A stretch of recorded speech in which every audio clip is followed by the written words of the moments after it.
on the festival and like the decision making to go online this year? When did you make that decision?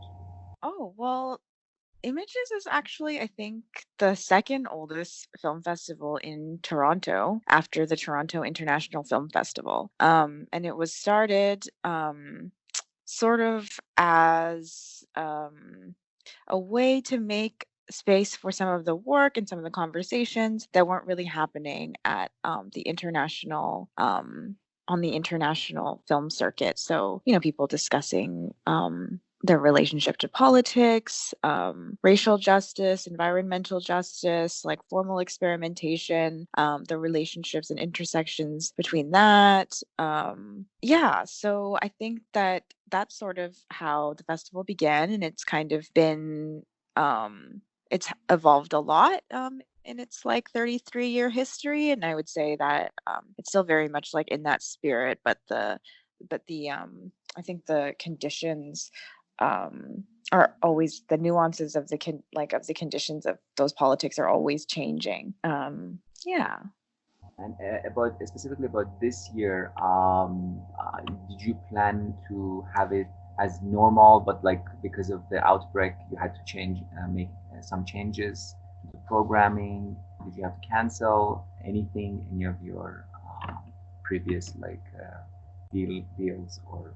Well, Images Festival has conventionally three strands. So there's the on screen, the off screen, and the live. And that's also what makes it quite unique is that it has, it's like a place for expanded cinema. So not all of the work that we show is in the cinema or on screen. So we also have installations and live performances and things like that. And obviously, like a festival is a place where a lot of people gather. We also have an education program to sort of elaborate on some of the complexities of like what artists are doing in their work in our festival. So I think like ultimately what's in the festival is still able to be like translated online, which is like the image and the dialogue. But things like the exhibitions and the installations in the off screen and the live have been many of them have been postponed, just like live performances and things like that. And obviously, like we partner with like over 15 gallery partners and organizations throughout the city. So, a lot of those decisions are initiated by them. Whether, they're able to kind of make the decision and the call on like, yeah, like how they want to, whether they want to translate their program online or not. So as a Talking festival, you didn't incur any costs, right? You didn't have to pay any of these like galleries you're talking about or vendors or. Well, I mean, I think there's definitely costs involved in terms of like sometimes you put down a deposit when you take out a venue. Sometimes you also want to pay people, because we're a nonprofit. So, like, for instance, like even if artists or speakers are not able to participate in the festival or they didn't want to present their work in an online format, like everyone still got paid their full fee, regardless of whether their work was being shown or not.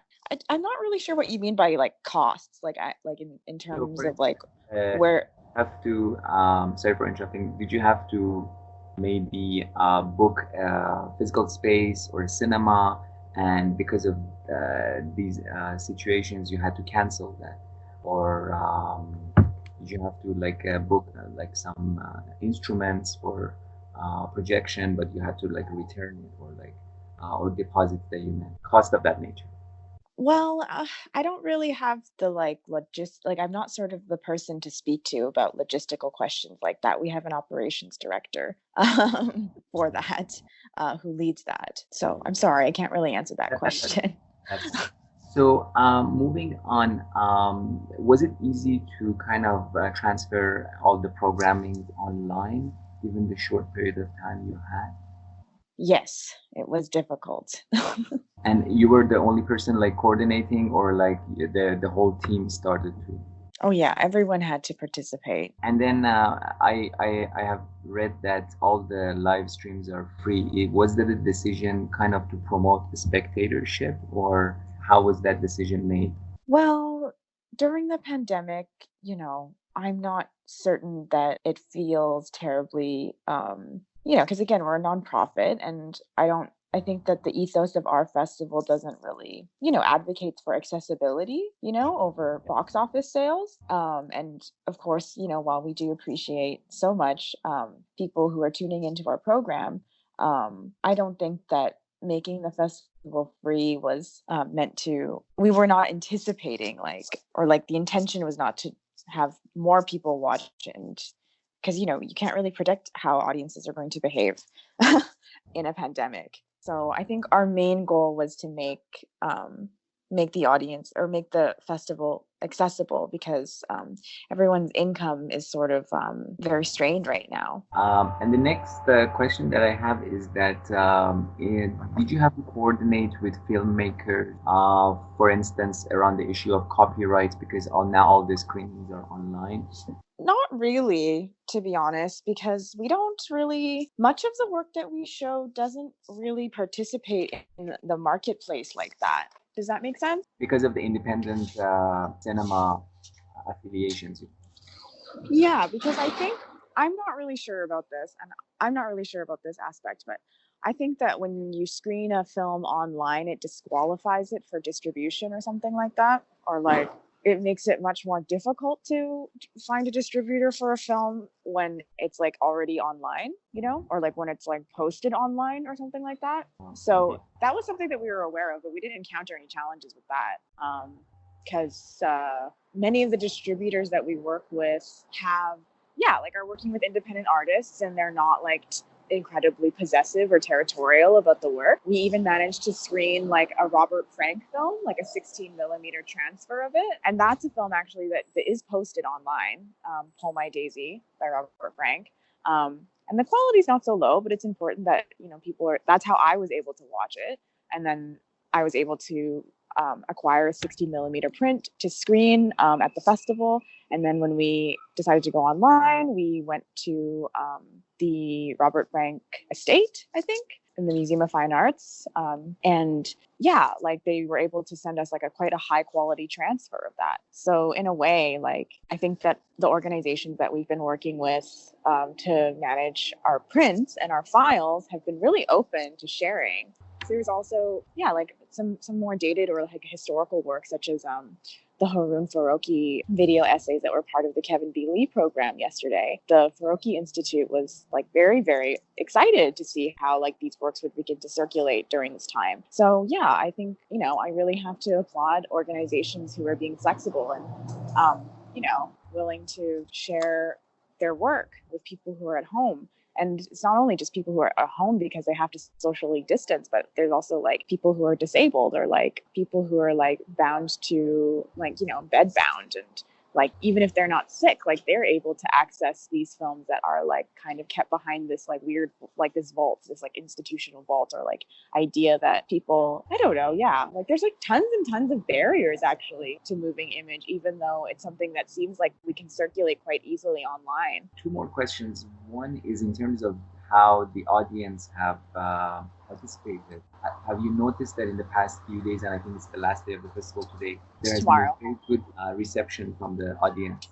Yeah, I think that people are receiving it well from where I can, insofar as I can tell. I think that it's like a different festival experience, and like obviously at festivals, like there's like a kind of like different.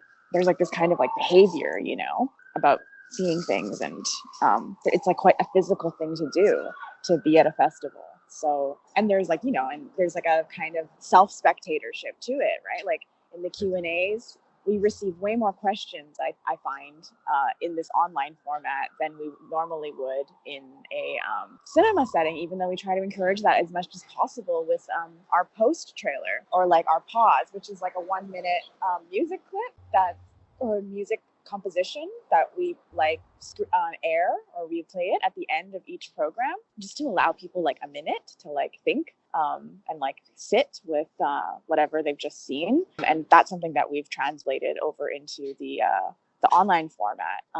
So yeah. Very interesting you're saying about the self-spectatorship and this new experience. So the last question that I have is that overall, given that it's just as you're saying, the day before festival, In retrospect, like the changes that have happened, where do you see the festival going now? Very likely that next year will be back to normal. Are there some lesson learned or some new perspectives on how the image festival would run in the future? If you can elaborate. Well, I mean, just to clarify on the idea of self spectatorship, it's like more of like a self consciousness, you know, that like we're not only watching films and the filmmakers speak, but we're also like watching ourselves and thinking about how we're like how you know how we're socializing and things like that, and like having conversations at parties and stuff like that. And I think now people are just like calling each other and having more like intimate or like more like I don't know, like people feel more there's like a sense of there's a more of a sense of an emphasis on connection rather than like navigating a social landscape, which I think makes the experience of the festival different. Yeah, so that's kind of what I meant by that. And then in terms of the future, I mean, you know, it's hard to tell because we don't know if we'll have to do another online festival next year or not, depending on the state of the pandemic.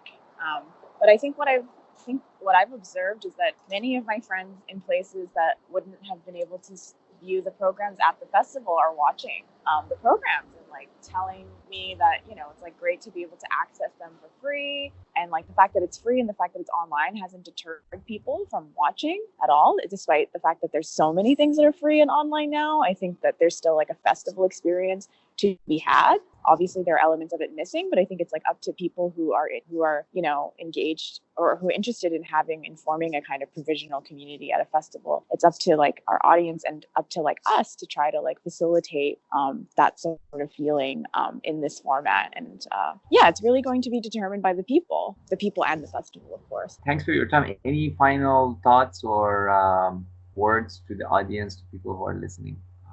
I guess I would like to say that I don't think that there's like a binary between watching things online and watching things in the cinema.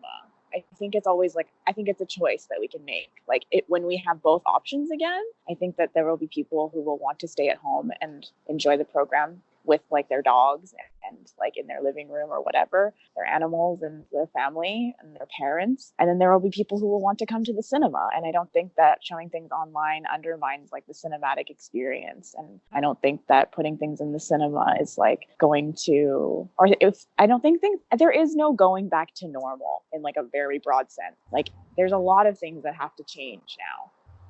So, yeah.